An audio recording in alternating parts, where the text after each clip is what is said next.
Hi guys, welcome. स्वागत है आप सब लोगों का हमारे इस यूट्यूब चैनल पर। मैं प्रमोद कुमार आप सब लोगों का बहुत बहुत स्वागत करता हूं।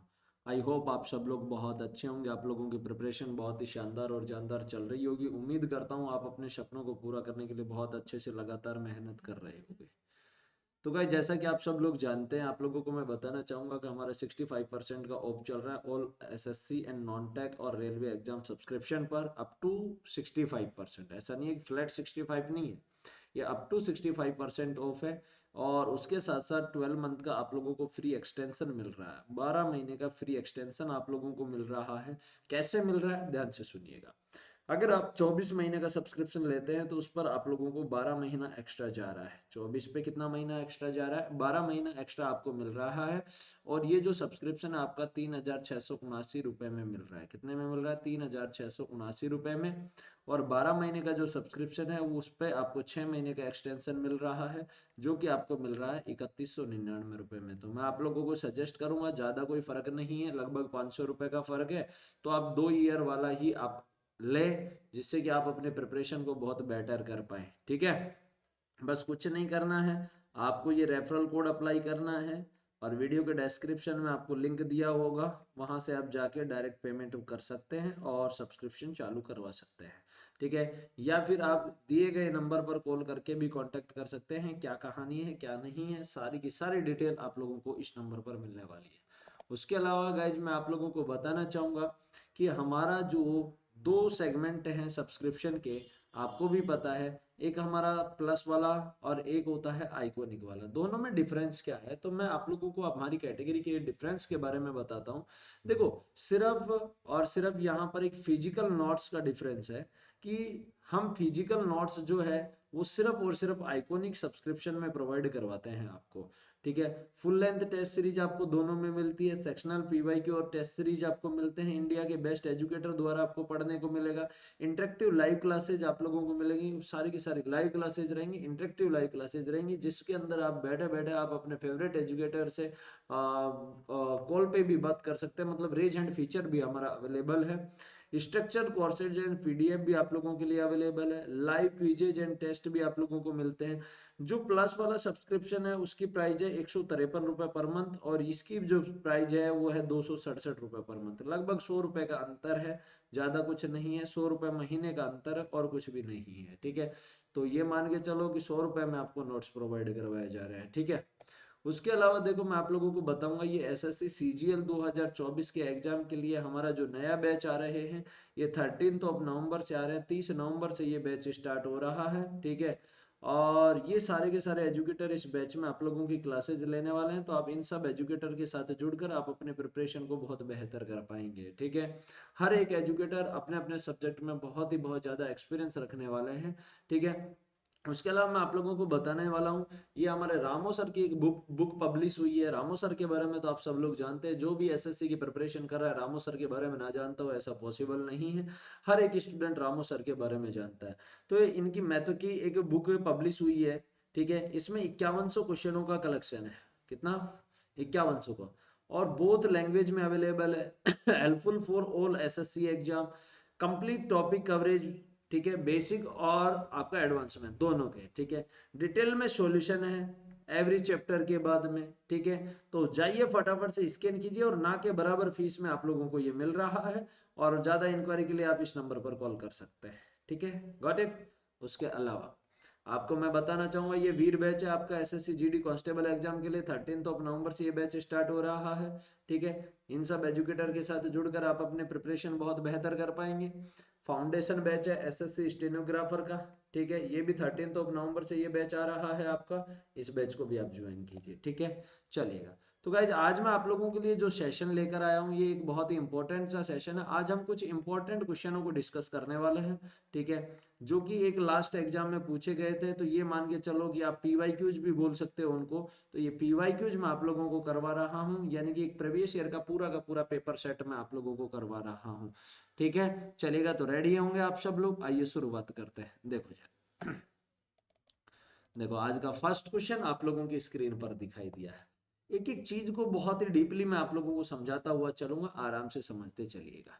ठीक है, जैसे आपको फर्स्ट क्वेश्चन दिया गया, फर्स्ट क्वेश्चन क्या कह रहा है कि how many triangles are there in the given figure, दी गई आकृति में कितने त्रिभुज हैं। क्वेश्चन ये दिया गया कि सर दी गई आकृति में त्रिभुजों की संख्या कितनी है। ठीक है, आपसे क्या पूछा जा रहा है कि सर दी गई आकृति में त्रिभुजों की संख्या कितनी है। एक सेकंड रुकिएगा, क्या हो गया, अब ठीक है कि सर दी गई आकृति में त्रिभुजों की संख्या कितनी है। अब देखो, इसके बारे में मैंने काउंटिंग फिगर आपके चैनल पर पढ़ा चुका हूँ। ठीक है, मैं आपको बताना चाहूंगा कि जब आपको ऐसा एक फिगर दिया जाता है, ठीक है, इसमें काउंटिंग का तरीका रहता है ये 1 और 2, यहाँ से 1 + 2 = 3। ठीक है, कि काउंटिंग का तरीका यही रहता है कि 1 + 2 = 3। देखो जरा, क्या आपको पता है कि 3 यहाँ से यहाँ तक में मिल गए आपको। ठीक है, और 3 ऐसे ही यहाँ से यहाँ तक इस पूरे वाले में मिल गए। ठीक है, फिर 3 यहाँ से यहाँ तक इस पूरे वाले में मिल गए आपको। ठीक है, और 3 इस बड़े वाले में मिल गए। मिले कि नहीं मिले, देखो यार, तो 3 × 4 कितना हो गया, 12। 12 सीधे सीधे हो गए। ऐसी 4 आकृतियां हैं, तो एक में 3 मिले तो 4 में कितने हो गए, 12 हो गए। कितने हो गए, 12। अब 12 के बाद में देखो जरा, मैं आपको बताना चाहूंगा कि सर एक ये आपके पास 13, ठीक है, एक ये पड़ा 14, और एक ये पूरा वाला आया है कितना, 15। ठीक है, 15 के बाद में ध्यान से देखना, ये पूरा का पूरा एक इधर आया है 16, और भैया जी एक ये पूरा का पूरा बड़ा वाला 17। ठीक है, तो टोटल नंबर ऑफ ट्रायंगल कितना हुआ, 17 हुआ। तो इसका राइट आंसर कौन सा निकल कर आया, 17 निकल कर आया। देखो आप लोगों को मैं बताना चाहूंगा कि जब कोई भी फिगर दिया जाता है काउंटिंग फिगर का, तो उसका कुछ ना कुछ बेसिक जरूर होता है। आप उस आकृति को बना के देखिएगा, आपको बेसिक पता लगेगा, और उस बेसिक के बिहाफ पर आप इजीली काउंट कर पाएंगे। लेकिन अगर आप ऐसे ही करते रहेंगे 1 2 3 4 5 6, तो गिनना बहुत ज्यादा मुश्किल है। इस बात को आपको खास ध्यान रखना है। ठीक है, चलो अगला क्वेश्चन। अगला क्वेश्चन नंबर 2 है आप लोगों का नंबर सीरीज का। किसका है, नंबर सीरीज का। नंबर सीरीज,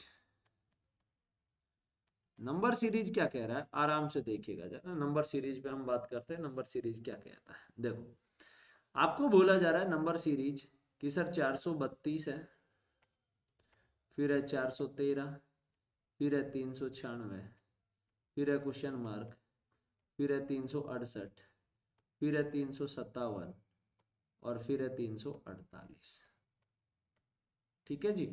अब देखो जरा, आप इतना दिमाग में बैठा लें कि अगर संख्याएं धीरे धीरे चल रही हैं, धीरे धीरे का मतलब धीरे धीरे बिल्कुल स्लो मोशन में बढ़ रही हैं, घट रही हैं, तो हम डिफरेंस अप्लाई कर सकते हैं, है ना, कि अगर फास्टली या रैपिडली संख्याएं बढ़ रही है ना, तो वहां पर मल्टीप्लीकेशन के चांस ज्यादा रहते हैं, क्योंकि वहां बड़े नंबर की रिक्वायरमेंट होती है हमें, है ना, कि बड़ा नंबर चाहिए होता है, तो वहां पर बड़े नंबर की रिक्वायरमेंट होती है। तो बड़ा नंबर तो मल्टीप्लीकेशन में आएगा, या फिर स्क्वायर या क्यूब कुछ ऐड कर दें तो वहां पर निकल कर आता है ना।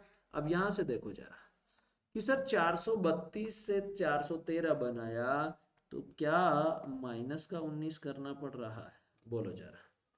बिल्कुल सर। क्या यहाँ से माइनस का 17 करना पड़ रहा है। अब देखो जरा, यहाँ से अगर मैं बात करूँ तो माइनस का 11 हुआ है, और यहाँ से अगर मैं बात करूँ तो -9 हुआ है। तो 19 17 11 9 पे अगर हम बात की, तो क्या ये ओड नंबर दिख रहा है आपको, नहीं भैया, क्या ये ओड नंबर दिख रहा है। ओड नंबर बोले तो विषम संख्या। क्या दिख रहा है, ओड नंबर दिख रहा होगा, तो ओड नंबर बोले तो विषम संख्या। ठीक है, क्या, विषम संख्या। हमें इस विषम संख्या पर बात करनी है। 19 से स्टार्ट हुआ, 19 के बाद 17, 17 के बाद 15 और 13 रहा होगा बीच में, तो भैया 396 माइनस का अगर मैं 15 करूंगा तो मेरे पास कितना आ जाएगा, 381 आएगा। बोलो जरा कितना आएगा, 381। देखो कितना आसान हो गया ना क्वेश्चन। अब 381 माइनस 13 करके देखो, 368 आ रहा है, बिल्कुल आ रहा है सर। तो राइट आंसर हो जाएगा option number B is the correct answer. बोलो क्लियर है सब लोगों का। मेरे हिसाब से आप लोगों को कोई डाउट नहीं हो रहा होगा इस क्वेश्चन में, बड़ा प्यारा सा क्वेश्चन था। आई थिंक आप सब लोगों के ये बात समझ में आ गई होगी। ठीक है, नेक्स्ट क्वेश्चन पे हम बात करते हैं। अगला क्वेश्चन हमारा क्या कहता है, क्वेश्चन नंबर 3 देखिएगा जरा। क्वेश्चन नंबर 3, क्वेश्चन नंबर 3 में क्या कह रहा है। अच्छा, कुछ लिखा नहीं गया, चलो हम लिख देते हैं। ठीक है, इसको आप लिख दो इंस्पेक्टर। इंस्पेक्टर, ओके, ये हो गया इंस्पेक्टर। और इसको आप लिख दो घर के मालिक, घर मालिक। ठीक है, और क्या पूछ रहा है, भारतीय, तो इसको आप कर दो इंडियन, भारतीय। जो सर्कल है इसको हमने कर दिया भारतीय। ठीक है, ये जो क्वेश्चन है आप लोगों का वेन डायग्राम का क्वेश्चन है। किसका है, वेन डायग्राम का। किसका भैया, वेन डायग्राम। क्या कहता है वेन डायग्राम, ध्यान से सुनिएगा। आपको पता ये करना है कि कितने भारतीय इंस्पेक्टर घर के मालिक है। मतलब पहले बात तो ये है भारतीय, भारतीय का मतलब सर्कल तो होना ही होना चाहिए, सर्कल के अंदर होने चाहिए। फिर उसने बोला कि घर के मालिक भी होने चाहिए और इंस्पेक्टर भी होने चाहिए। अब देखो जरा, ये पूरा का पूरा किसका हिस्सा है, घर के मालिक का। उसने बोला भारतीय भी होने चाहिए, इसके अंदर ही रहेंगे, और इंस्पेक्टर भी। तो इंस्पेक्टर का यहाँ तक का ही एरिया है ना, देखो जरा, इन तीनों का एक कॉमन एरिया यही है ना। ठीक है, अब देखो जरा, ये चार जो है ना, ये चार इंडियन वाले से बाहर हो गया, भारतीय से बाहर हो गया, है ना। तो अब क्या बचा आपके पास, सिर्फ 17 बचा। तो आंसर क्या हो जाएगा, 17। आंसर क्या हो जाएगा, 17। एक सेकंड में इसको ऊपर कर देता हूँ। आंसर कितना हो जाएगा भैया, 17 आंसर हो जाएगा। कितना हो जाएगा, 17। ये लो सर, राइट आंसर कौन सा निकल कर आया, डी। आ गया होगा सबके समझ में। ये जो 17 है, ये आपको तीनों का कॉमन हिस्सा ढूंढना होता है, क्योंकि इसने बोला कि भारतीय भी होनी चाहिए, इंस्पेक्टर भी होने चाहिए, और वो क्या होने चाहिए, घर के मालिक भी होने चाहिए। क्या, वो घर के मालिक भी होने चाहिए। तो उनकी संख्या अपने पास कितनी आ गई, 17 आ गई। क्लियर है, क्वेश्चन नंबर थर्ड भी आप लोगों का बहुत बेहतर तरीके से क्लियर हो गया होगा। क्वेश्चन नंबर फोर्थ पे आते हैं जरा। देखो क्वेश्चन नंबर फोर्थ क्या कह रहा है, क्वेश्चन नंबर फोर्थ को एक बार समझने का प्रयास करेंगे आप सब। देखो क्वेश्चन नंबर फोर्थ कहाँ है, क्वेश्चन नंबर फोर्थ ये क्या कह रहा है कि sir 4 number pairs have been given out which 3 are alike in some manner and 1 is different, select the number pair that is different। कि सर क्या कह रहा है, संख्याओं के 4 युग्म दिए गए जिसमें से 3 किसी निश्चित तरीके से समान है और एक उनसे अलग है, उस अलग की पहचान करनी।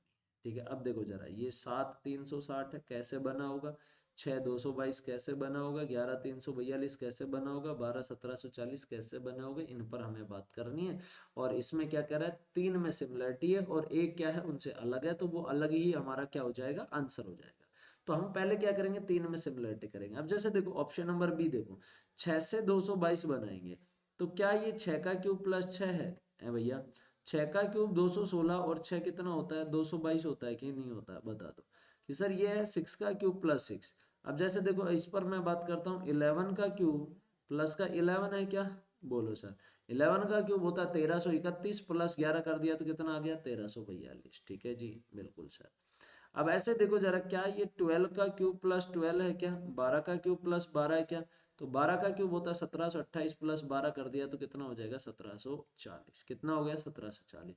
अगर मैं ऑप्शन नंबर ए में करता हूँ 7 का क्यूब प्लस 7, ठीक है, क्योंकि भैया इधर तो 7 है ना, पहले वाले नंबर का क्यूब करके वही तो जोड़ रहे हैं, इसको हम बोलते हैं एक्स क्यूब प्लस एक्स। ठीक है, तो 7 का क्यूब होता है 343, प्लस 7 करूंगा तो 350 आएगा ना, क्या आएगा, 350। अब देखो गड़बड़ कहाँ है, क्या ऑप्शन नंबर ए में ही गड़बड़ है, सब लोग बताओ, क्या ऑप्शन नंबर ए में गड़बड़ है। बिल्कुल सर, ऑप्शन नंबर ए एक ऐसा ऑप्शन है जहां पर मामला गड़बड़ हो रहा है, बाकी तीनों में क्या हो रहा है, बिल्कुल सही है, तीनों में सिमिलरिटी हो गई, एक्स क्यूब प्लस एक्स का लॉजिक है। आई थिंक क्लियर हो गया होगा। तो इस तरीके से हमें इन क्वेश्चनों को सोल्व करना होता है, इसको हम बोलते हैं, ये जो क्वेश्चन है हमारा, ये एनालॉजी का क्वेश्चन है। किसका क्वेश्चन है, एनालॉजी का क्वेश्चन है, जिसको हम बोलते हैं सॉरी, एनालॉजी का नाम आ गया क्लासिफिकेशन का। ठीक है, क्लासिफिकेशन का क्वेश्चन है। क्लासिफिकेशन मतलब क्या करना है, वर्गीकरण करना है, 4 में से 3 समान करना है, एक उनसे अलग हो जाता है। व्हाट इट, क्वेश्चन क्लियर हो गया होगा। चलो क्वेश्चन नंबर हम 5 की तरफ बढ़ते हैं, अपने आप को बढ़ाते हैं। क्वेश्चन नंबर 5 देखो, क्वेश्चन नंबर 5 क्या कह रहा है, क्वेश्चन नंबर 5 पे हम बात कर रहे हैं। तो देखो जरा, कि उस विकल्प का चयन करो जिसमें शब्द नीचे दिए गए शब्द युग्म के समान संबंध साझा करते हैं। तुरुप ब्रिज, ठीक है, क्या बोला, तुरुप ब्रिज। अब तुरुप ब्रिज, ब्रिज का मतलब तो आप सब लोग जानते हो ना, जिसको हम बोलते हैं ताश। ठीक है, ताश का खेल। क्या होता है, ब्रिज होता है ताश का खेल। ताश के खेल में क्या होती है, तुरुप होती है, ठीक है। तुरुप, तुरुप समझ रहे हो ना, ताश का खेल आप लोगों ने खेला होगा, उसमें क्या होती है, तुरुप होती है एक, ठीक है। तुरुप फेंको, ये करो, तुरुप है, ये है ना। तो वो एक स्पेशल चाल होती है, ठीक है। उसी तरीके से जो फुटबॉल है उसमें होती है ड्रिबल, ठीक है। ये वर्ड के खेल है, वर्ड के खेल आपको थोड़ा सा चकमा दे सकते हैं, तो आपको एग्जाम में घबराना नहीं है ना। तो वर्ड के खेल पे एग्जाम में घबराना नहीं है, आप आराम से करेंगे, ठीक है। तो ड्रिबल फुटबॉल हो जाएगा, क्या हो जाएगा, ड्रिबल, ठीक है। आ गई बात समझ में। तो राइट आंसर हो जाएगा ड्रिबल फुटबॉल। फुटबॉल में क्या शामिल है, ड्रिबलिंग शामिल है। ये भी एक तरीके की, ड्रिबलिंग भी एक चाल होती है जो सामने वाले को मात देने के लिए काम आती है, जिसको हम ड्रिबल बोलते हैं, ड्रिबलिंग। सुना होगा बहुत सारी जगह आप लोगों ने, ठीक है। चलो, क्वेश्चन नंबर 6 क्या कह रहा है। क्वेश्चन नंबर 6 ये आपका एनालॉजी है, और एनालॉजी में भी कौन सा, लेटर एनालॉजी। एनालॉजी मतलब सादृश्यता, कि सर उस विकल्प का चयन करो जो तीसरे अक्षर समूह से उसी प्रकार संबंधित है जिस प्रकार दूसरा अक्षर समूह पहले अक्षर समूह से संबंधित है। अब जैसे देखो, कार्बन, क्या है कार्बन, CARBON, यानी कि इससे ये बना है, तो आपको इससे ये बनाना, कैसे बनेगा, बस ये चीज आप लोगों को फाइंड करना, ठीक है। अब कार्बन है, इसको हम लिखेंगे NOBCAR, ठीक है, NOBCAR, ठीक है, NOBCAR। तो देखो जरा, क्या ये पूरा का पूरा पेयर 3 का यहाँ पटका है और उल्टा पटका है, कैसा पटका है, उल्टा पटका है, ठीक है। अब देखो जो CAR है, इसको ऐसे कैसे CAR छोड़ दिया, क्या CAR को ऐसे कैसे CAR छोड़ दिया, सबको दिख रहा है भैया, सबको दिख रहा है कि NOB कर दिया। और अब यहाँ पर क्या करेंगे, जैसे देखो पजल है, PUZZLE, ये सारे प्रीवियस ईयर के क्वेश्चन है। तो 3 वाले को उठा के लाएंगे, ELZ करेंगे क्या, बोलो जरा, 3 वाले को उठा के लाएंगे तो ELZ उल्टा करेंगे ना भाई, ये यहाँ आएगा, तो ELZ, और ये PUZ ऐसे कैसे लिखा गया था, यहाँ भी देखो, तो ये क्या बनेगा, PUZ बनेगा, ELZ PUZ। तो राइट आंसर हो जाएगा option number B is the correct answer, कि sir ELZ PUZ is the correct answer. Got it. I think आप लोगों का सबका क्लियर हो गया होगा, कोई दिक्कत नहीं होगा मुझे लग रहा है। बड़े सिंपल तरीके से, आप साधारण तरीके से, अब आप सोच रहे होंगे जब चीज़ें समझ आ रही हैं तो ऐसा ही आता है कि पेपर पेपर ऐसा ही आता है। जब हम नहीं पढ़ते हैं चीज़ें, हमें समझ नहीं आती हैं तो हमें हार्ड लगता है, ऐसा कुछ नहीं है। ये पूरा पेपर एक सेट है, एक एग्जाम में आया हुआ है, ठीक है। चलो अगला क्वेश्चन। अब देखो जरा, आजकल इस टाइप के क्वेश्चन बहुत पूछे जा रहे हैं, जो सेट वाले क्वेश्चन है, कि दिए गए विकल्पों में से उस विकल्प का चयन करो जिसमें संख्याओं के समूह नीचे दिए गए संख्याओं के समान तर्क नियम संबंध का अनुसरण नहीं करते। किसी क्वेश्चन में दिया जाता है कि उस रिलेशन को फॉलो करते हैं, ठीक है, यहाँ पर बोला जा रहा है कि अनुसरण नहीं करते, किसी में बोला जाएगा अक्सर उस तर्क नियम और संबंध का अनुसरण करते हैं। करते हैं का मतलब यहाँ इसमें जो लॉजिक है वही लॉजिक उस ऑप्शन में होना चाहिए, तब तो वो सही है। नहीं करते का मतलब इसमें जो लॉजिक है वो 3 ऑप्शनों में तो होगा, एक में नहीं होगा, वही हमारी कहानी होती है। अब कितना सिंपल सा क्वेश्चन है, देखो जरा, कि अगर 13, 99 और 117 पे बात करनी है तो कैसे कर सकते हैं। क्या मैं इन दोनों का मल्टीप्लिकेशन कर सकता हूँ क्या, अगर मैं फर्स्ट दोनों नंबर का मल्टीप्लाई कर देता हूँ तो क्या मेरे पास 117 मिलता है, बिल्कुल सर। तो इसका मतलब है हमें लॉजिक ये एक बार लगा के देखना, हो भी सकता है देखो ये फॉलो ना हो, क्योंकि वो और बाकी के उनसे पता लग जाएगा, ठीक है। अब जैसे देखो, पहला ऑप्शन है, तो यहाँ पर अगर मैं 19 गुणा 8 करूंगा तो 162 नहीं आएगा, 19 गुणा 8 152 होता है, क्या होता है, 152, कि सर 19 गुणा 8 152 होता है, ना कि 162, ठीक है। 18 गुणा 6 108 होता है, ये बात बिल्कुल ठीक है। 14 7 98 होता है, ये बात भी बिल्कुल सही है। 17 5 85 होता है, ये बात भी सही है। देख लो कहाँ कहाँ लॉजिक अप्लाई हो रहा है। भाई इसमें भी हो रहा है, इसमें भी हो रहा है, 2 3 4 तीनों में हो रहा है, लेकिन ऑप्शन नंबर ए में नहीं हो रहा है, तो हमारा राइट आंसर कौन सा हो जाएगा? ऑप्शन नंबर ए ही हो जाएगा कि सर ये ठीक है आप लोगों का आंसर। बस आ गई होगी बात समझ में, क्लियर है? तो आजकल सेट वाले जो क्वेश्चन है आपके हर एग्जाम में भर भर के पूछे जाते हैं कि बताइए, और थोड़ा सा यहाँ पर प्रैक्टिस पे भी डिपेंड करता है कि इन क्वेश्चनों में अच्छी सी प्रैक्टिस हो ना तो फिर कोई दिक्कत नहीं। अगर आपके पास प्रैक्टिस कम है तो फिर मामला थोड़ा सा गंभीर है। ठीक है, चलो अगला क्वेश्चन। ये मैथ का क्वेश्चन है, चलो मैं करवा देता हूँ हल्का सा। देखो 1182, सॉरी 1122 रुपए है टोटल, उसको 11:17:14:9 में डिवाइड करना। किस किस में? ए बी सी डी में। ये गलती से डल गया होगा मैथ का क्वेश्चन, ठीक है, फिर भी मैं बता देता हूँ। अब देखो 11 और 17 कितना हो गया भाई साहब? 28, और 14 42, और 9 51। तो ये टोटल हो रहा है 51। तो 51 की वैल्यू कितनी है? 1122 है। तो एक की वैल्यू कितनी हो जाएगी? 1122/51। तो 51 दूनी कितना हो जाएगा भाई साहब? 102। तो 10, तो 22 आ जाएगा ना। ये एक की वैल्यू कितनी आ गई? 22। ठीक है, अब आपसे पूछा डी की तुलना में बी अधिक धनराशि प्राप्त करता है, कितनी? डी की तुलना में बी कितनी अधिक धनराशि प्राप्त करता है? अब देखो यहाँ से इन दोनों का डिफरेंस 8 का आ रहा है ना, तो जब एक की वैल्यू 22 है तो 8 की वैल्यू कितनी हो जाएगी? 8 गुणा 22 176 हो जाएगा क्या? ये लो सर, कितना सेकंड का क्वेश्चन था, तो राइट आंसर हो जाएगा 176। क्लियर हो गया होगा? बड़ी आसान सी बात थी। ऐसा कुछ भी नहीं था कि भाई हाँ हमसे नहीं हो पाएगा, तुमसे नहीं हो पाएगा, ऐसा कुछ भी नहीं था। सिर्फ आप सेकंडों के हिसाब से इस क्वेश्चन को कर रहे थे।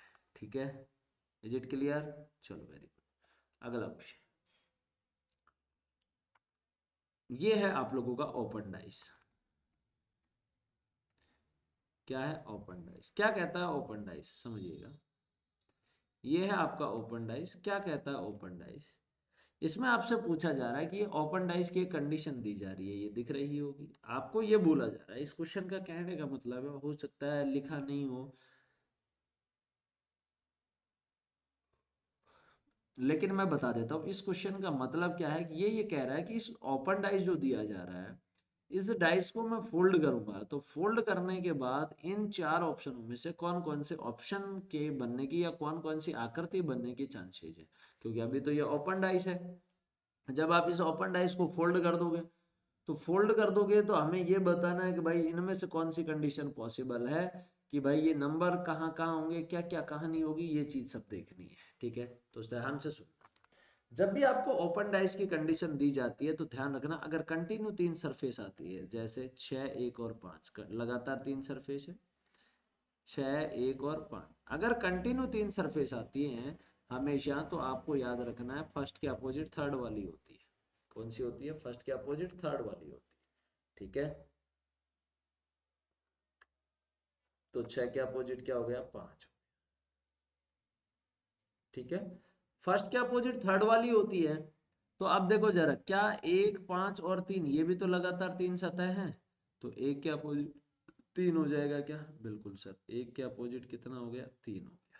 ठीक है, अब जो बच गए वो एक दूसरे के अपोजिट, तो 4 के अपोजिट क्या हो गया? 2 हो गया है भैया। 6 के अपोजिट क्या हो गया? 5 हो गया।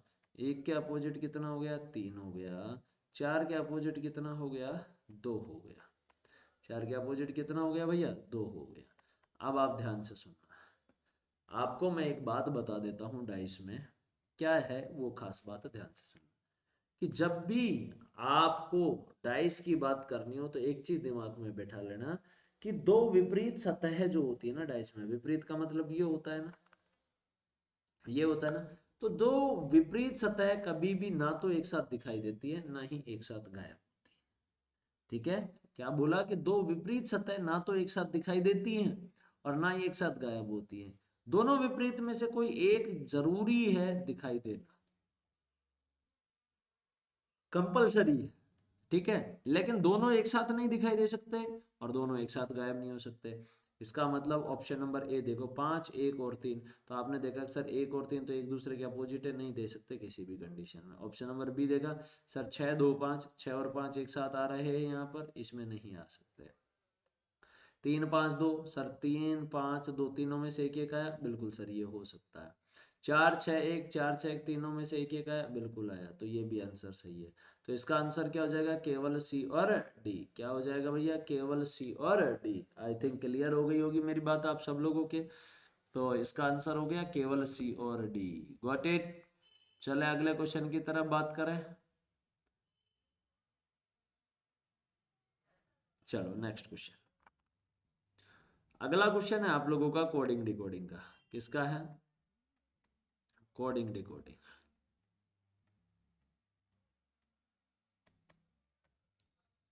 ठीक है, कोडिंग डिकोडिंग।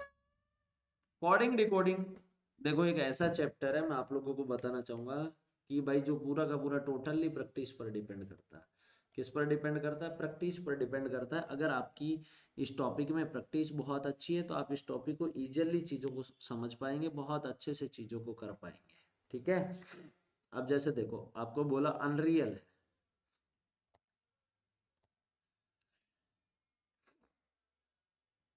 क्या है अनरियल, UNREAL, अनरियल है। ये है 14, यहाँ है 21, फिर है 5, फिर है 18, फिर है 12 और फिर है 1। फिर ऐसे ही राइम के लिए बोला गया कि सर RHYMES। ठीक है, तो इसको लिखा 8, ये हो गया 18, 13, 25, 19 और 5, इससे ये बना है। ऐसा तो एग्जाम में ना, सॉरी ये एग्जाम्पल के तौर पे दिया गया है। अब आपको बताना है then what will be the code for airway. तो अब सुनिए जरा, आपको मैं बताता हूँ। देखो यहाँ पर ये बने कैसे हैं, देखो N 14 नंबर पे और U 21 नंबर पे, ठीक है, R 18 नंबर पे और E कितने नंबर पे, 5 नंबर पे, A 1 नंबर, L 12 नंबर। क्या ये दो दो के पेयर में क्रॉस है,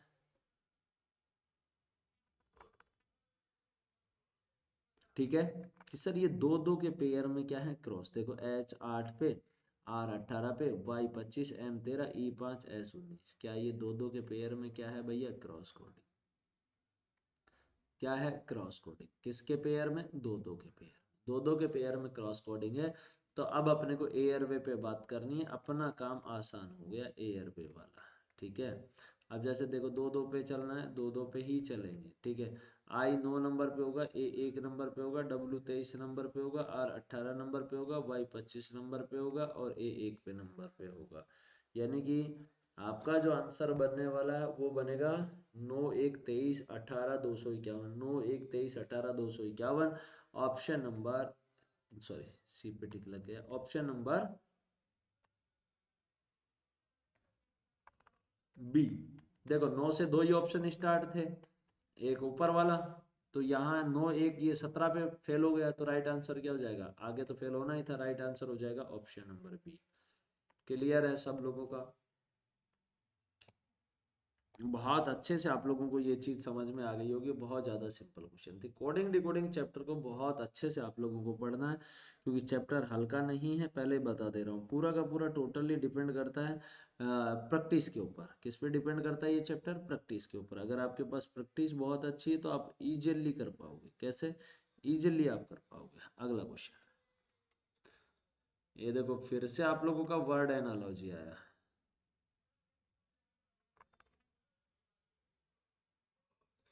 क्या आया, वर्ड एनालॉजी। थोड़ा सा तबीयत खराब है मौसम की वजह से।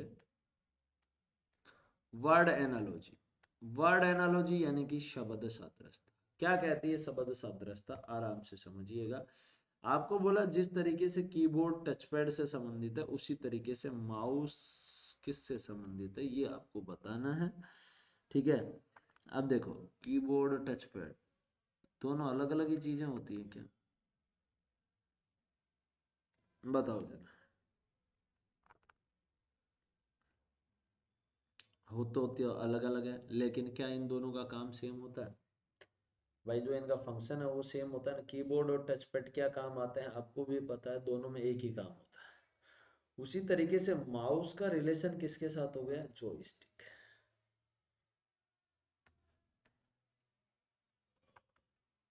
क्या हो जाएगा? जॉयस्टिक हो जाएगा। क्या हो जाएगा? जॉयस्टिक। ठीक है, कि जिस तरीके से कीबोर्ड और टच पैड की कार्य प्रणाली सेम है, यानी कि आप कह सकते हो कि सर कीबोर्ड और टच पैड का दोनों का काम एक ही है, तो उसी तरीके से माउस का किसके साथ? जॉयस्टिक के साथ है, कि माउस और जॉयस्टिक दोनों का काम एक है।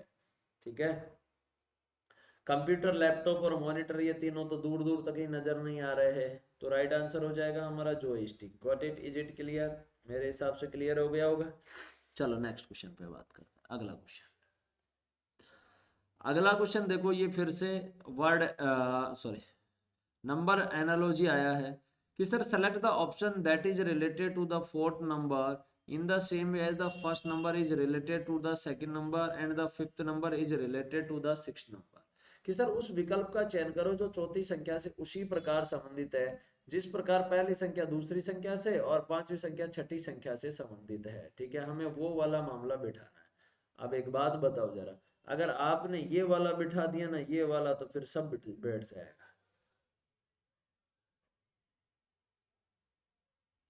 कहानी ये है कि सर 14 से 49 कैसे बना, तो आपने देखा कि सर 49 जो है ये तो परफेक्ट स्क्वायर नंबर है। क्या है? परफेक्ट स्क्वायर नंबर है। कि अगर मैं 14 का आधा कर दूं, 14/2 कर दूं, तो कितना आ जाएगा? 7, और 7 का स्क्वायर क्या हो जाएगा? 49 हो जाएगा। ठीक है, 7 का स्क्वायर कितना हो जाएगा? 49 हो जाएगा ना। अब ऐसी कहानी यहाँ है क्या? 20 से 100 बनाया, बिल्कुल सर। 20/2 किया तो कितना आया? 10, और 10 का अगर मैं स्क्वायर करता हूँ तो कितना आता है? 100 आता है। बोलो, आई बात समझ में? अब ऐसे देखो, यहाँ 256 है, आपको पता है कितने का स्क्वायर होता है? 16 का स्क्वायर होता है कि नहीं होता है? बोलो जरा, 16 का स्क्वायर 256 होता है। तो यहाँ पर 32 रखा होगा, क्योंकि हम पहले आधा कर रहे हैं। क्या? पहले आधा कर रहे हैं, कि पहले उस नंबर को आधा करो, देन उसके बाद क्या करना है? स्क्वायर। ठीक है, तो 16 का आधा हुआ ना, सॉरी 32 का आधा हुआ 16, तो 16 का स्क्वायर प्लस 256, तो राइट आंसर क्या हो जाएगा? ऑप्शन नंबर सी। क्लियर हो गया? चलो अगले क्वेश्चन पे हम बात करते हैं। नेक्स्ट क्वेश्चन, चलो एक बार आप सब लोग कीजिएगा।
चलिए आगे बढ़ते हैं हम।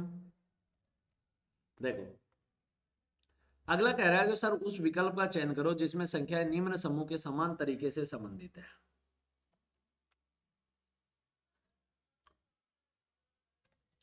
एक क्वेश्चन हमने थोड़ी देर पहले किया था, तो उसमें बोला था अनुसरण नहीं करती है।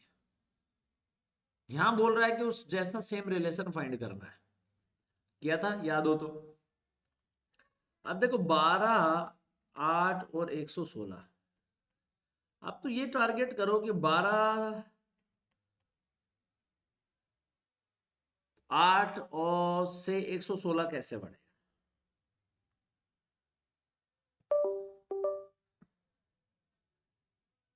तो आपने बोला कि सर हम एक काम कर सकते हैं, इन दोनों को मल्टीप्लाई कर दें।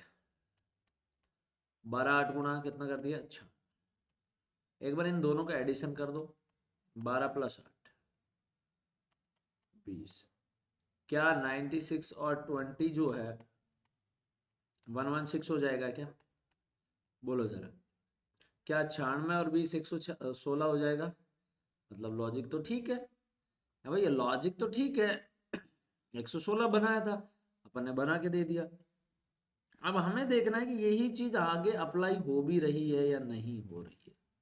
ठीक है, हमें इस पर फाइंड करना है कि ये चीज आगे अप्लाई हो भी रही है या नहीं हो रही है।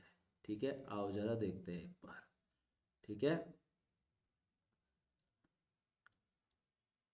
देखो जरा।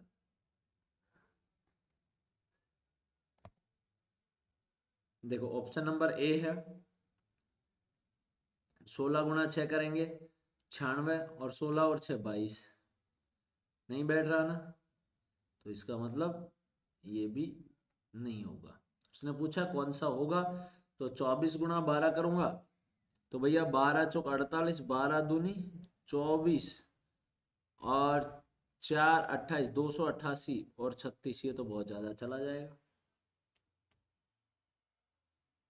14 6 की 84, और 14 और 6 20 ना, ये तो 100 से भी ज्यादा।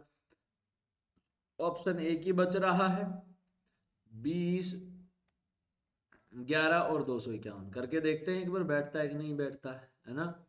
अब देखो जरा कि सर 20 × 11 220 हो रहा है ना, कि अगर मैं 20 × 11 करता हूं तो मेरे पास 220 जाता है, और प्लस 20 + 11, 20 और 11 31, तो दोनों को जोड़ूं तो 251 आ रहा है। इसका मतलब लॉजिक सही है, तो राइट आंसर हो जाएगा डी।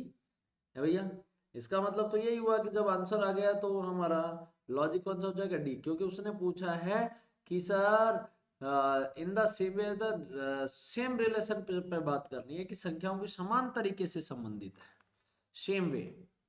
ठीक है, आ जाओ अगला क्वेश्चन देखो।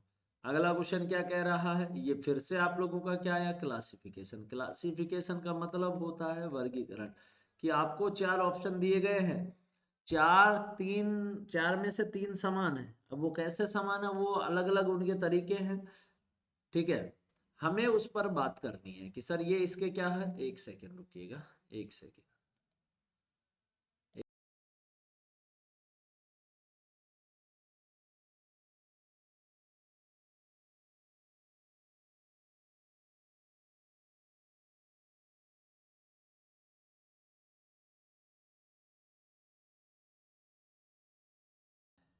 क्या करना है, हमें उसके समान ढूंढना है। ये दिक्कत पता नहीं बार बार कैसे दिक्कत हो रही।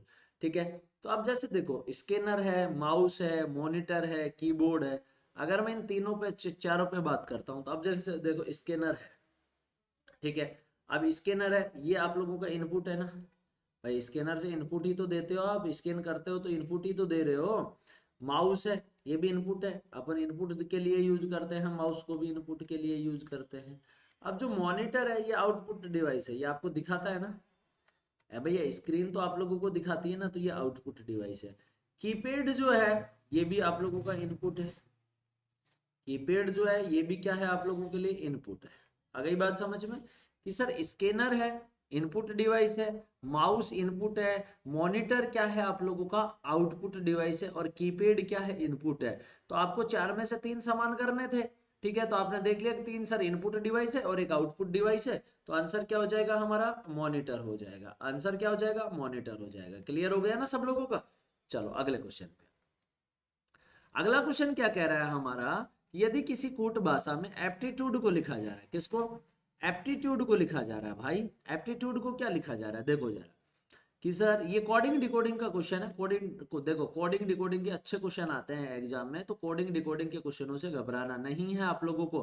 कोडिंग डिकोडिंग को बहुत बेहतर तरीके से पढ़ना है। कि आपको बोला कि कूट भाषा में एप्टीट्यूड है, APTITUDE, एप्टीट्यूड। ठीक है, एप्टीट्यूड को लिखा जा रहा है ADEIPTTU। क्या लिखा है कि सर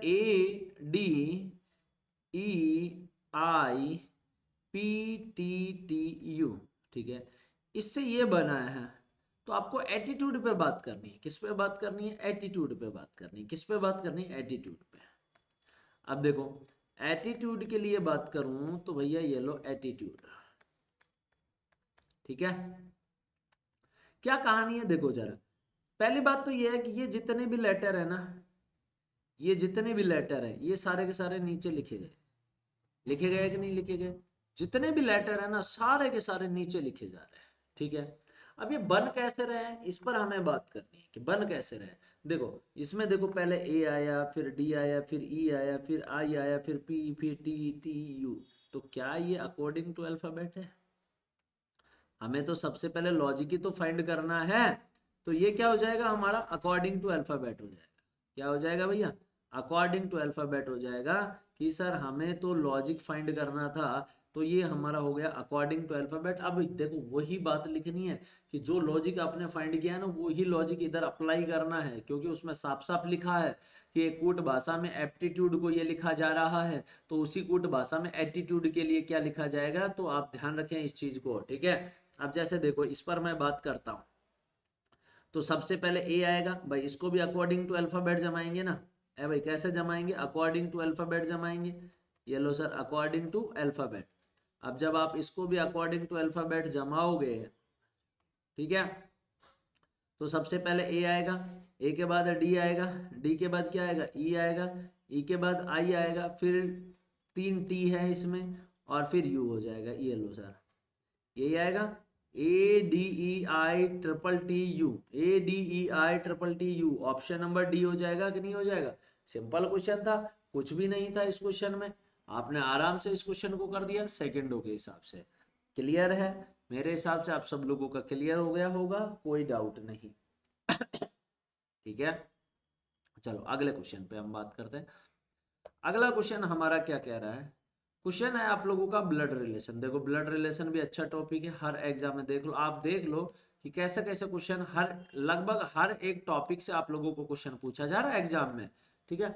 हर टॉपिक से, ये प्रीवियस ईयर का ही पेपर है जो मैं यहाँ पर आप लोगों को सोल्व करवा रहा हूँ, ठीक है। इसमें हर एक टॉपिक से क्वेश्चन पूछा गया है, ठीक है। अब देखो ब्लड रिलेशन का क्वेश्चन है, क्या कह रहा है कि sir Himanshu is the daughter of Anjan, Mrinalini Archana's sister has a son Rahul and a daughter Sunaina.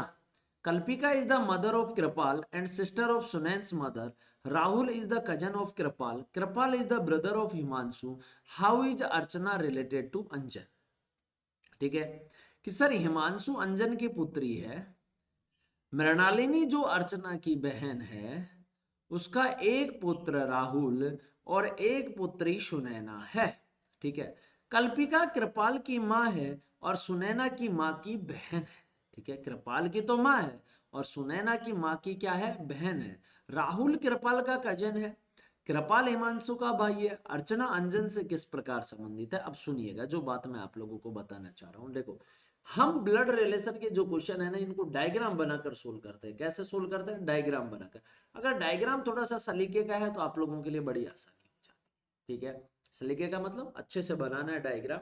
देखो आप देखो जरा, हिमांशु अंजन की पुत्री है, मान लो आपके पास ये अंजन है, ठीक है।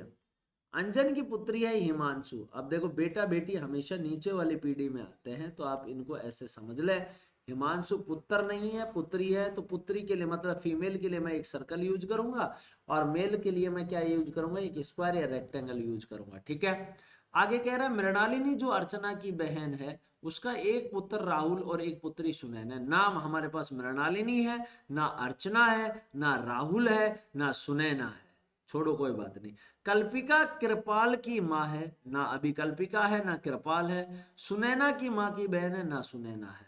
राहुल कृपाल का क्या है? कजन है। अभी भाई साहब राहुल और कृपाल कोई भी नहीं है। अब एक बात आई, कृपाल हिमांशु का भाई है, तो हिमांशु का भाई कौन हो गया? कृपाल हो गया। कौन हो गया भैया? कृपाल हो गया। हिमांशु का भाई कौन हो गया? कृपाल हो गया। अब कह रहा है कि सर कृपाल की माँ, कल्पिका कृपाल की माँ, कल्पिका जो है कृपाल की माँ है।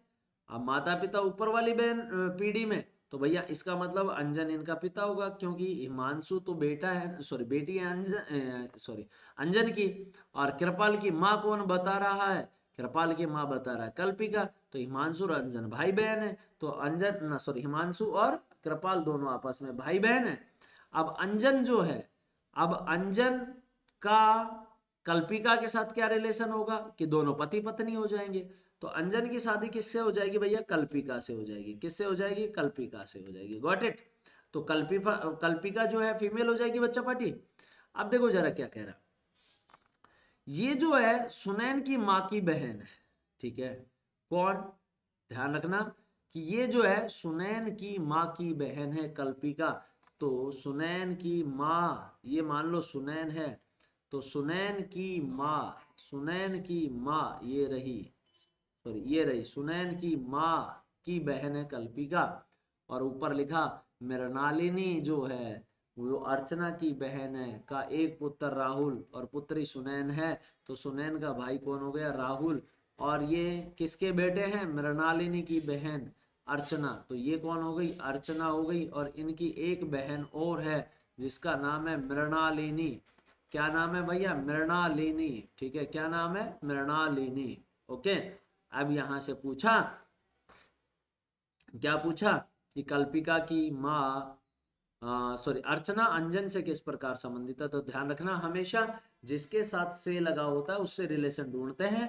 तो हम कहाँ चले, अंजन से चले, और अंजन से कहाँ पहुंच गए, किस पे पूछा है, अंजन से अर्चना पे। तो ये आ गए अर्चना। तो क्या कल्पिका, अर्चना और मृणालिनी तीनों बहनें हैं, और अंजन की शादी हुई है कल्पिका से।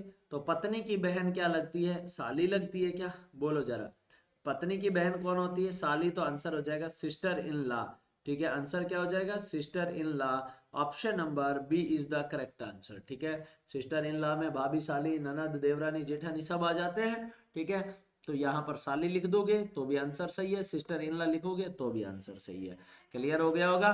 चलो हम अगले क्वेश्चन की तरफ बात करते हैं। हमारा अगला क्वेश्चन किस तरफ बढ़ता हुआ जा रहा है। अगला है आपका रिपीटेड क्वेश्चन, यानी कि रिपीटेड सीरीज का क्वेश्चन है। ये रिपीटेड सीरीज जो है आपके हर एक एग्जाम में पूछी जाती है, और ठीक ठाक सा क्वेश्चन आता है। आप इस क्वेश्चन को आसानी से कर सकते हैं, ऐसा नहीं कह सकते कि भाई ये क्वेश्चन अगर आया तो मैं छोड़ के ही आऊंगा, ऐसा नहीं कह सकते। ये क्वेश्चन बड़ा आसान सा होता है, आप इनको आसानी से कर सकते हो, कोई प्रॉब्लम नहीं आएगी, इस बात की मैं गारंटी देता हूँ, ठीक है। बिल्कुल आसानी से आप इसको कर सकते हो।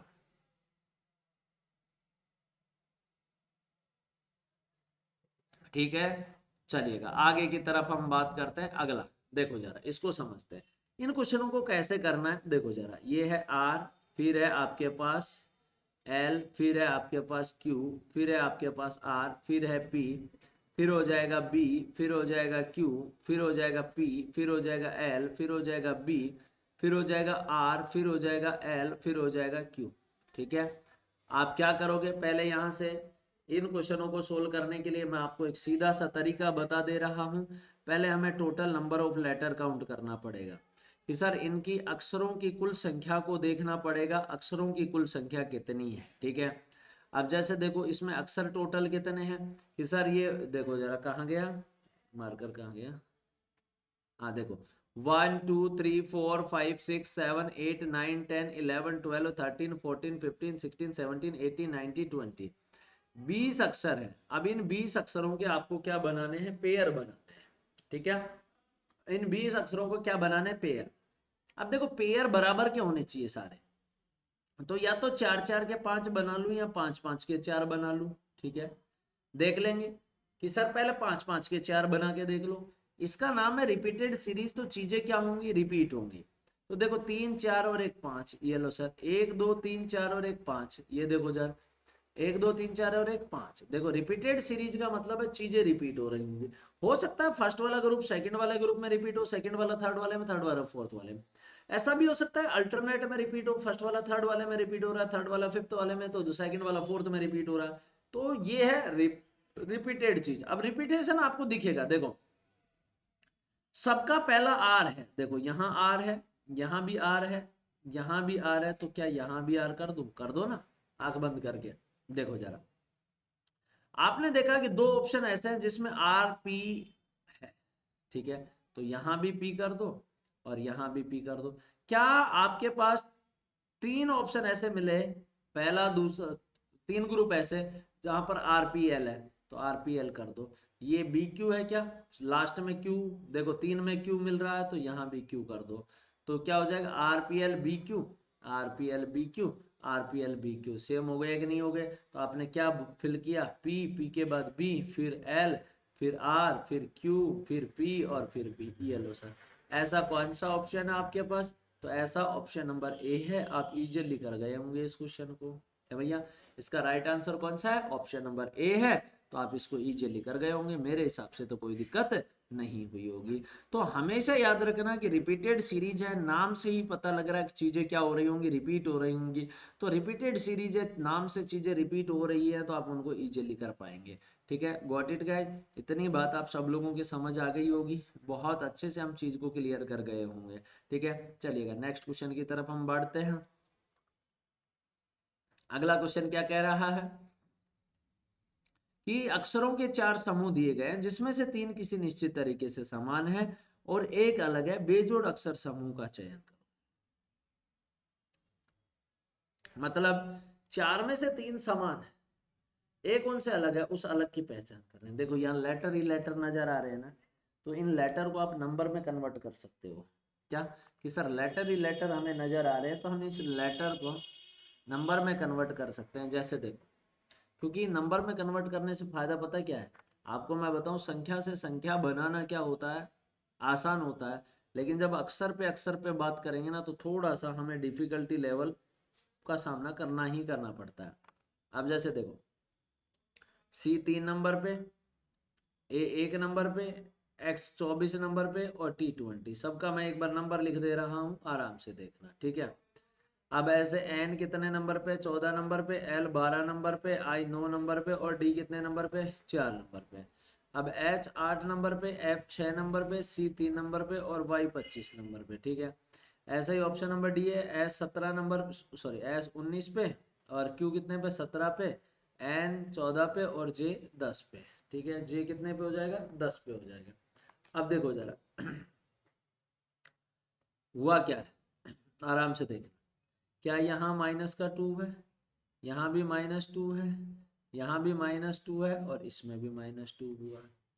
अब देखो जरा, यहाँ पर क्या हुआ है, -3 हुआ है क्या, बिल्कुल सर, -3 हुआ है। यहाँ पर भी -3 हुआ है, यहाँ पर भी -3 हुआ है, यहाँ पर भी -3 हुआ है, ठीक है। -3 की सीरीज चल रही है। अब देखो, यहाँ से क्या हुआ, -4 हुआ है, यहाँ -5 हुआ है, यहाँ पे भी आप लोगों को देखना -4 हो रहा है, ठीक है। माइनस का क्या हो रहा है, 4 हो रहा है। यहाँ पर भी आप देख रहे हैं -4 हो रहा है। अब देख लो आंसर क्या बचा, क्या ऑप्शन नंबर बी बचा है भैया, ऑटोमेटिक बन गया ना। अब अगर आप इसको लेटर पे लेके बैठे रहेंगे कि नहीं कि मुझे तो लेटर से ही करना है, तो भैया थोड़ा सा मुश्किल ज्यादा है, टाइम ज्यादा लगने वाला है, ठीक है। तो अगर आप इस लेटर को नंबर में कन्वर्ट कर लेते हैं तो चीजें बहुत ज्यादा आप लोगों के लिए आसान हो जाएगी, ठीक है। चलो अगला क्वेश्चन हम बात करते हैं। अगला देखो, आपको पूछा जा रहा है, क्या पूछा जा रहा है, सही figure when a mirror is placed on the right side of figure, ठीक है, फाइंड द मिरर इमेज, ठीक है, सही दर्पण प्रतिबिंब का बताओ। देखो सबसे पहली बात तो ये है कि मिरर इमेज जो होता है ना, मिरर इमेज जो होता है जिसको हम दर्पण प्रतिबिंब बोलते हैं, ठीक है। मिरर इमेज जो होता है जिसको हम दर्पण प्रतिबिंब बोलते हैं, तो दर्पण प्रतिबिंब में एक बात याद रखना, क्या सर, ध्यान से सुनना, कि दर्पण प्रतिबिंब में क्या बात याद रखनी है, कि एक बात याद रखना कि जो मिरर होता है ना, उस मिरर को लेफ्ट में या राइट में सेट करते हैं, यानी कि आप कह सकते हो कि उस मिरर को वर्टिकल फॉर्म में लगाते हैं। कैसे लगाते हैं, वर्टिकल फॉर्म में, या तो लेफ्ट में लगाते हैं या राइट में लगाते हैं, ठीक है। अब देखो, और मिरर इमेज में क्या होता है, मैं आपको यहीं पे क्लियर कर देता हूँ। मिरर इमेज में हमेशा लेफ्ट का राइट होता है और राइट का क्या होता है, लेफ्ट होता है।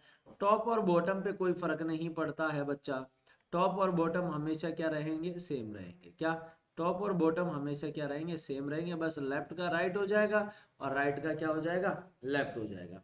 यानी कि ये वाला हिस्सा इधर चला जाएगा और ये वाला हिस्सा इधर आ जाएगा। तो अब देखो जरा, y उल्टा हो गया, c कहाँ से आ गया, ये c नहीं आएगा, पहले y आएगा, तो ऑप्शन एक ही बच रहा है। ये ऐसे ऑप्शन एलिमिनेट कर सकते हो, सेकंडों में आपको जवाब मिला। क्यों मिला, क्योंकि सर y तो उल्टा तो नहीं हो सकता, c से स्टार्टिंग हो नहीं सकती, क्योंकि बात कर रहा है मिरर इमेज पे। तो अब एक ही ऑप्शन बच रहा था, आपने उसी ऑप्शन को उठा के टिका दिया। क्लियर हो रहे हैं क्वेश्चन। मैं सिर्फ आपको लेवल पे बात कर रहा हूँ कि थोड़ा सा लेवल अब फिर बढ़ रहा है, पैटर्न चेंज हो रहा है, चीजें बढ़ रही हैं, तो इसलिए ये क्वेश्चन कुछ करवाने मुझे जरूरी थे। ठीक है, अगला क्वेश्चन देखिएगा। अगला क्वेश्चन आपका स्लॉज का, किसका है, स्लॉज का, SYLLOGIS। ठीक है, स्लॉज। स्लॉज क्या कहता है, ध्यान से सुन। स्लॉज कह रहा है सभी कप प्लेट है, सारे के सारे जो कप है ना भैया, ऑल कप्स आर प्लेट। ठीक है, सभी कप क्या है, प्लेट। सभी प्लेट चम्मच है, सारी की सारी प्लेट जो है ना वो चम्मच है। डायग्राम बना दिया क्या सब लोगों ने, सबने डायग्राम बना दिया कि सर सभी कप क्या है, प्लेट है, और सभी प्लेट क्या है, चम्मच है। क्या है, सभी प्लेट क्या है भैया, चम्मच। अब कह रहा है सभी प्लेट कप है, सारी की सारी प्लेट कप में है, नहीं जी गलत है। कुछ प्लेट कप है ये कह सकते हैं, लेकिन ये नहीं कह सकते सभी वाला। कुछ ना तो चम्मच है और ना ही प्लेट है, ऐसा भी नहीं कह सकते। कोई चम्मच कप नहीं है, कोई चम्मच कप नहीं है, कप में और भाई इसमें तो सम का रिलेशन है कि सर आप ये कहोगे कि ऑल कप्स आर चम्मच, ठीक है, कि ऑल कप्स आर स्पून। ठीक है, ये रिलेशन बन रहा है, तो आप नोट कैसे कर सकते हो, तीनों के तीनों गलत, तो तीनों गलत, तो राइट आंसर हो जाएगा ऑप्शन नंबर बी। ठीक है, कि जब तीनों गलत है तो इसका राइट आंसर कौन सा हो जाएगा भैया, ऑप्शन नंबर बी हो जाएगा। आई थिंक ये बात आपके समझ में आ गई होगी। अगला क्वेश्चन देखिएगा जरा। अगला ये डिक्शनरी ऑर्डर है, कौन सा ऑर्डर है भाई, डिक्शनरी ऑर्डर है। ठीक है, कौन सा ऑर्डर है, डिक्शनरी ऑर्डर। क्या कहता है ये डिक्शनरी ऑर्डर,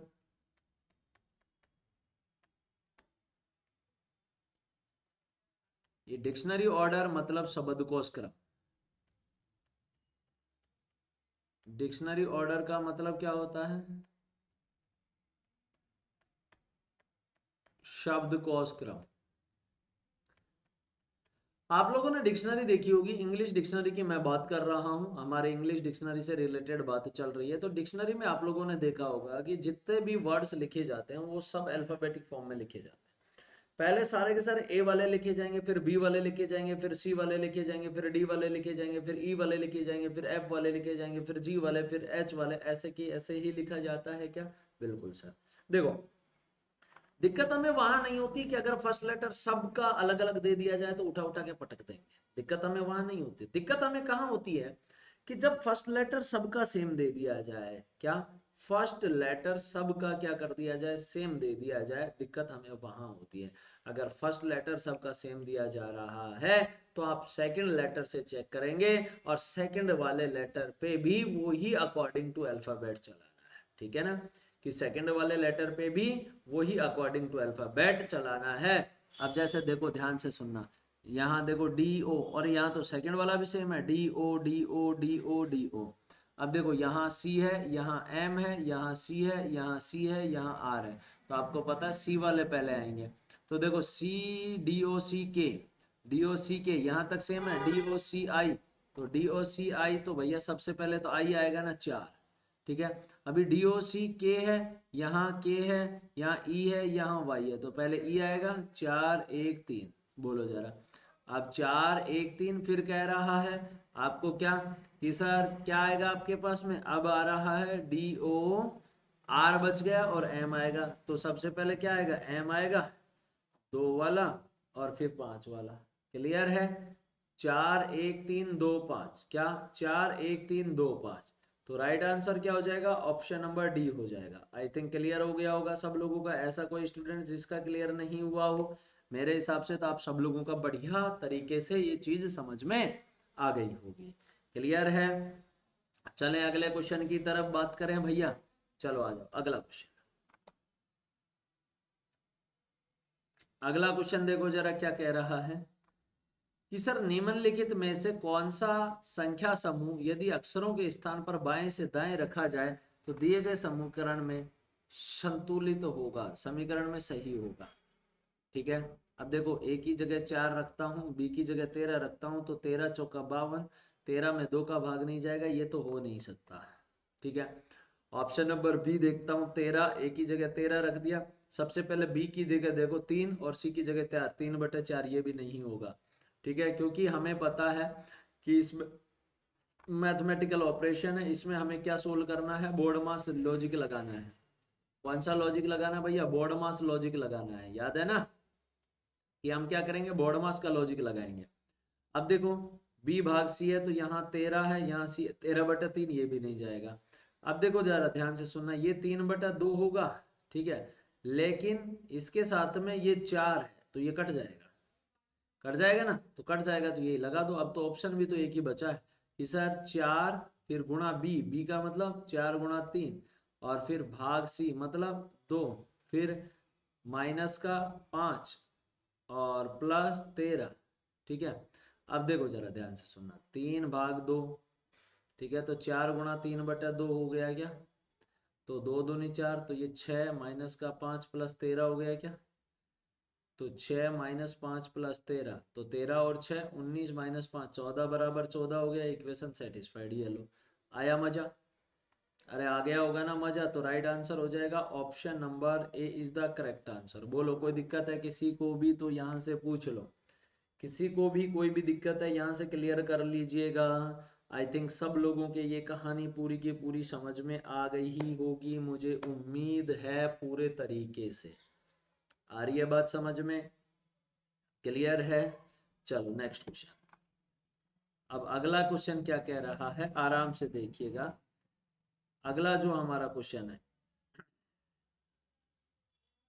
देखो जरा अगला क्वेश्चन क्या कह रहा है, आराम से देखो।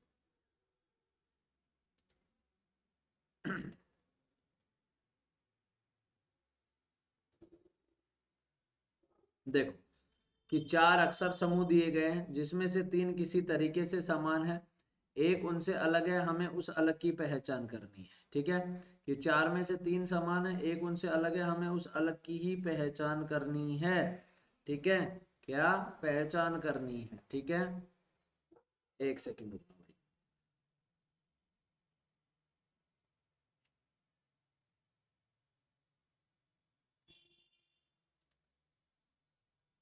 अब देखो ऑप्शन नंबर ए देखिएगा जरा सब लोग, आराम से देखें क्या लिखा है, DFW लिखा है। अब देखो डी का अपोजिट डब्ल्यू, एफ का अपोजिट यू, अपोजिट है ना, अपोजिट लेटर पेयर के बारे में आप सब लोग जानते हैं ए भाई, अपोजिट लेटर पेयर के बारे में आप सब लोग जानते हैं। तो डी का अपोजिट एफ है, डब्ल्यू का अपोजिट यू है। ऐसे ही अगर मैं ऑप्शन नंबर बी पे बात करता हूं तो KMPN। ठीक है, के का अपोजिट पी है, एम का एन है।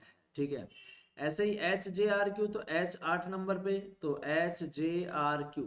ठीक है, अब देखो जे का अपोजिट तो क्यू होता है लेकिन एच का एस होता है, यहाँ पर आर लिखा गया है, तो राइट आंसर यही हो जाएगा। अगला भी एक बार चेक कर लो कि सर ACZX। ठीक है, तो ए का अपोजिट जेड तो सी का एक्स हो जाएगा, तो राइट आंसर क्या हो जाएगा, option number C is the correct answer.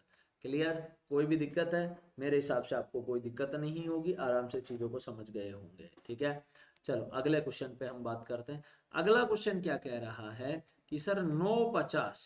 ठीक है, क्या 950 सेम रिलेशन पे आपको बात करनी है। ठीक है, 950 सेम रिलेशन पे आपको बात करनी है। आराम से बताइएगा इस क्वेश्चन को कि सर 9 से 50 बना दें तो कैसे बन सकता है कि सर 9×5 = 45 है ना, तो हम ऐसा भी तो कर सकते हैं, एक बढ़ा दें उसका स्क्वायर कर दें और फिर आधा कर दें, है भैया कि सर एक बढ़ा दें उसका स्क्वायर करके हम आधा कर दें, तो ऐसा कोई ऑप्शन आपके पास बैठ सकता है क्या। देखो जरा कि एक बढ़ा दें फिर उसका क्या कर दें हम, स्क्वायर करके और आधा कर दें। ठीक है, आ जाओ जरा एक बार करके देखो जरा सब लोग कि सर एक बढ़ा दें आधा कर दें, देखो जरा।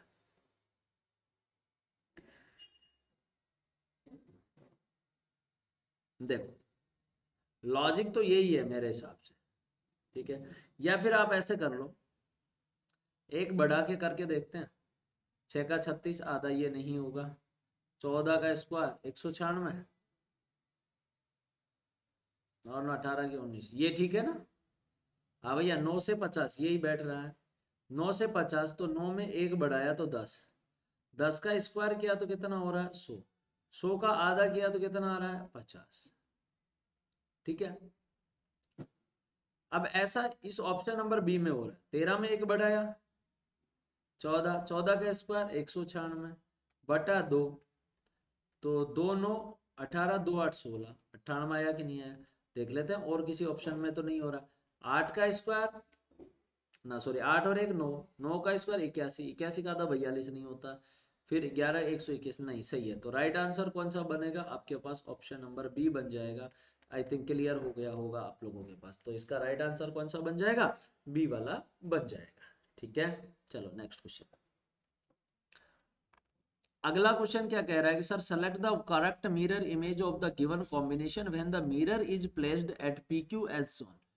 दिए गए संयोजन की सही दर्पण छवि का चयन करो जब दर्पण को PQ रेखा पर रखा जाता है।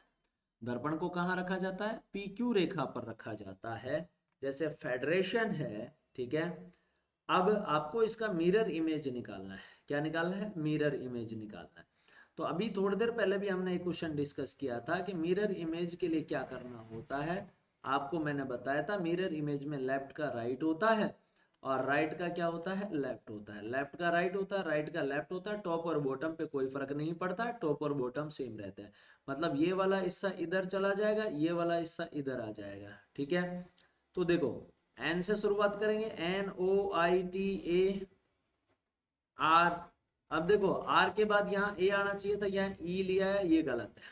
ठीक है, एफ आ नहीं सकता, तो भैया अब एन से स्टार्ट होगी, ये एफ नहीं हो सकता। तो right answer option number C is the correct answer. ठीक है, आसानी से इस क्वेश्चन को आप आराम से क्लियर कर गए होंगे, बड़ा सिंपल सा क्वेश्चन है। ठीक है, चले अगले क्वेश्चन की तरफ बात करें भैया। हमारा अगला क्वेश्चन क्या कह रहा है,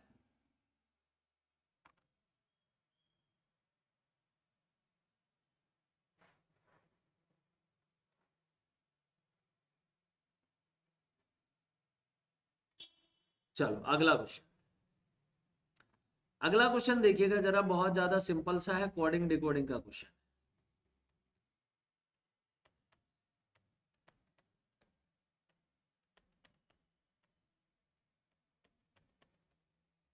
ठीक है, क्या कहता है कोडिंग डिकोडिंग, आराम से देखना। कोडिंग डिकोडिंग कि रीजन है, रीजन को क्या लिख दिया सर, 51। क्या है 51, REASON, रीजन से क्या बनाया 51। अच्छा क्वेश्चन है ये, है ना।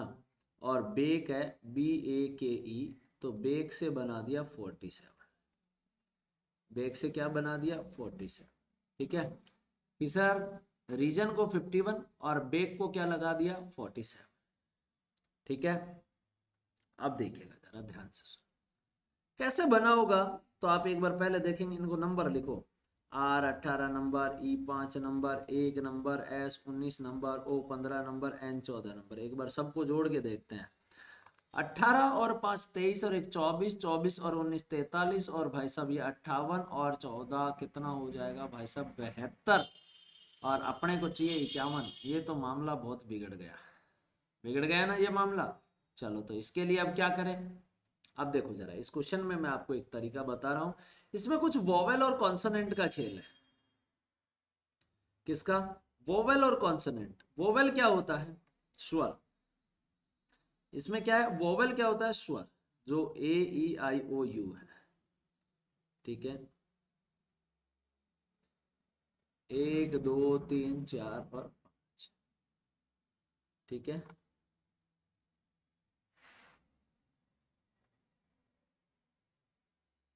वोवेल और कॉन्सोनेंट का है क्या, नहीं नहीं नहीं नहीं नहीं नहीं नहीं नहीं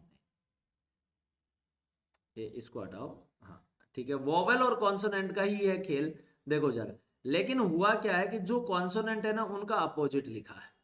आर का अपोजिट आई, ठीक है, एस का अपोजिट एच, ठीक है, और n का अपोजिट m। ठीक है, कि जो वोवेल हैं उनकी place value as it is लिखी गई है। ठीक है, उनकी place value as it is लिखी गई है।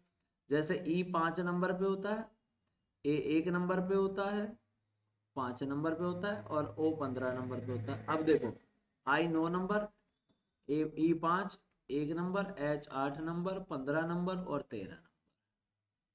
ठीक है, अब देखो 9 और 5 14 और एक 15, 15 और 8 23, 23 और 13 36 और 15 ही क्या बन गया ना? बोलो बना कि नहीं बना? क्या बना कि सर जो कॉन्सोनेंट है ना, जिसको आप व्यंजन बोल रहे हो, उनका तो अपोजिट लिखना है, और जो वोवेल है ना उनकी पैलेस वैल्यू सेम लिखनी है। अब जैसे देखो, मैरी पे बात करते हैं, किस पे बात करते हैं? मैरी पे। M A double R Y, इसमें कॉन्सोनेंट वोवेल तो यही है, तो इसको तो एक लिख दिया। एम का अपोजिट होता है एन, आर का अपोजिट होता है आई, आर का अपोजिट होता है वाई, सॉरी आई, वाई का अपोजिट होता है बी। देखो एन 14 नंबर पे, प्लस का 1 9 9 और 2।